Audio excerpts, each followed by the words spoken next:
What is going on, guys? Welcome back to another trade recap.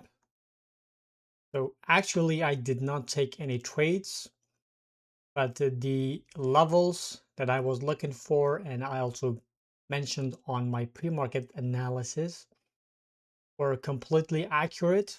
However, we did not reach to the level we were looking on the YM, but the bias still was correct, and we were looking for bullish. Same thing on ES. I said since the ES opened low first into the middle or the 50% of the previous day's range, this was the easiest target. However, the only problem was that it did not give us a chance on the market open for any kind of entry, which I'll go over and to see how we could have done a better job. But the NQ, since it had already swept the previous day's high and also it had a seek and destroy profile, I did not look at it, or I was not trying to catch any trades on NQ because it was sweeping the high, sweeping the low, sweeping the high, sweeping the low. So that was the seek and the destroy profile, which I did not trade.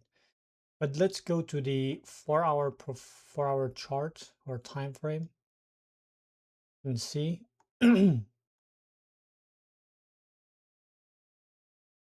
So as you can see, NQ like that. So that is the seek and destroy profile. That is the seek and destroy profile.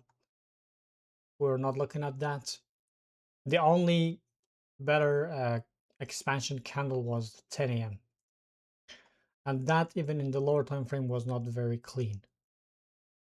But on the ES, so we get this SMT with YM with the 6 a.m. candle, and YM was the stronger asset here.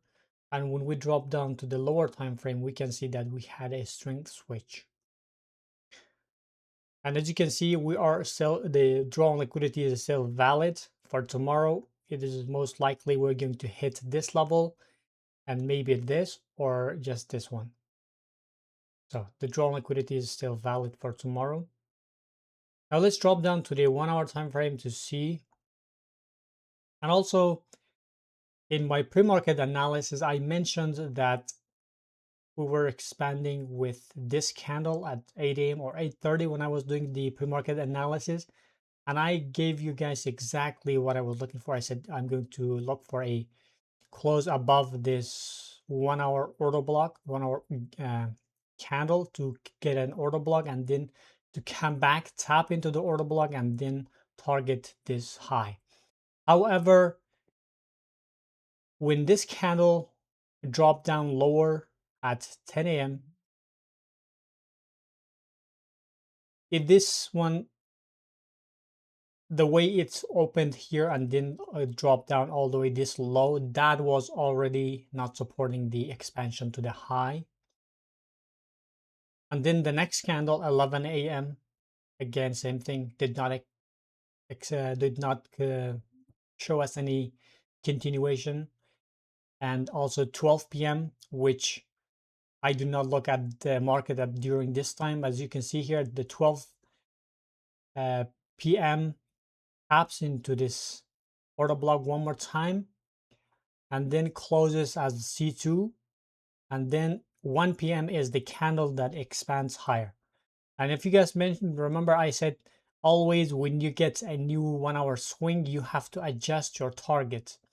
So instead of targeting this high, we're going to target this relevant high.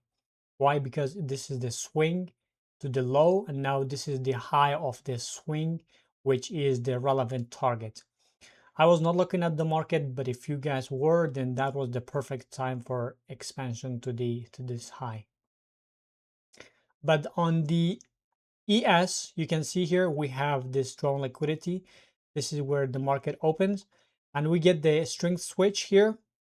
You can see we get this sweep of this low on ES, we get the SMT on the um, YM. Now here again, we sweep this low, so that's the strength switch. But when we drop down to the lower time frame, you can notice that we do not get any entry chances here. So let's drop down to the 30 minutes. You can see this is where the 930 opens, expands higher. I mean, we could have aligned ourselves within this candle before, because this is a C2 closure. Now this was the perfect expansion candle. But on the 15-minute time frame, you can see we had this order block, and then we closed above the order block and then came back, tapped it into order block. Now this candle was not showing any kind of expansion to the highs, but this candle opens and then expands higher. So there is, if you go look at the lower time frame, no entry chances. No entry chances. You can see I was looking to get a entry here, but I missed this chances as well. I was looking for this gap order block to close above and to target this, because the stop loss was also very small, but it expanded higher without giving an entry chance again. So it was a pretty tough day, but yeah, that was what was going on in the market. But the NQ was pretty messed up. You can see here, nothing clear. But on the YM in the afternoon, as you can see, we had a very clear draw on liquidity and structure, which I was not looking at the market at that time. All right, guys, that is it for today's recap. And we're going to get back at it tomorrow. Tomorrow, hopefully, we're going to have a very nice expansion to the highs. And also I'll do the pre-market analysis at 8:30 tomorrow. Thank you for watching. I'll talk to you guys in the next video. Peace.